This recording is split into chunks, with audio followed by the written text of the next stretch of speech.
জনপ্ৰিয় সুৰুজমুখী ধাৰাবাহিকখনৰ আজিৰ খণ্ডটি চাবৰ বাবে বহুত বেছি ভাল লাগিব, কিয়নো আজিৰ খণ্ডটিত আপোনালোকে দেখিবলৈ পাব নে পাজিক ৰত্নই যে ভুল কৰিছে এই কথাটো মই মানিছোঁ আৰু মোৰ বহুত খঙো উঠিছে আৰু তাক মই মাৰিছোঁ, কিন্তু তাতকৈ ডাঙৰ কথা যে পেহী আৰু পুৱতীয়ে মোক বুজি পোৱা নাই এই বুলি পাজিক কয়।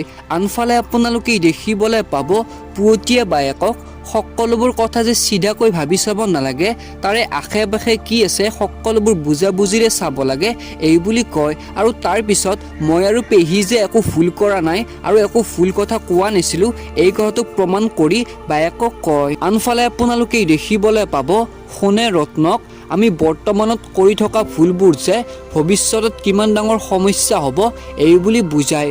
লগতে আপোনালোকে আজিৰ খণ্ডটি দেখিবলৈ পাব সোণ আৰু শেৱালি যে ঘৰৰ বাহিৰত যোৱাৰ সিদ্ধান্ত লৈছিল সেই সিদ্ধান্তটো কেঞ্চেল কৰিব, কিয়নো ৰত্নৰ এতিয়া অৱস্থা একেবাৰে ভাল নহয়। এতিয়া বাৰু শেৱালিৰ সোণে আপোন হৈ পৰিব নেকি বাৰু? এতিয়া বাৰু সোণ শেৱালিৰ প্ৰেমত পৰিব নেকি বাৰু? জানিবলৈ পাব আপোনালোকে সম্পূৰ্ণ খণ্ডটিত। গতিকে আজিৰ সম্পূৰ্ণ খণ্ডটি চাবৰ বাবে বহুত বেছি ভাল লাগিব। আপোনালোকেও যদি সুৰুজমুখী ধাৰাবাহিকখন চাই ভাল পায় তেনেহ'লে প্লিজ ভিডিঅ'টিত লাইক কৰাৰ লগতে মোৰ এই চেনেলটো ছাবস্ক্ৰাইব কৰি ল'ব।